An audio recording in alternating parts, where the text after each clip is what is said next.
ঠিক আছে, যারা গালিগালাজ দিয়েছে কিছু অর্বাচীন, তাদেরকে একটা শক্তি আছে চিরদিন এই ধরনের সরল সিধা মানুষগুলোকে নাচিয়ে নিজের কার্যসিদ্ধি করার চেষ্টা করে, মহিলাদেরকে সামনে নিয়ে যায়, শ্রমিকদের নিয়ে যায় যারা ইনোসেন্ট, এবং এই টিনেজার বাচ্চারা যারা কলেজে পড়ে করে একটুখানি মিডিয়ায় সোশ্যাল মিডিয়ায় ভাইরাল হওয়ার জন্য কি বলছে ভুলে গেছে।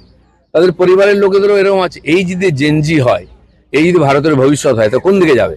কিন্তু আমরা এই পোকাকে উপড়ে ফেলবো। আজকে দেখুন যারা করেছিল তারা কিভাবে কেঁদে কেঁদে ক্ষমা চাইছে, মানে তারা ভুলটা বুঝতে পেরেছে।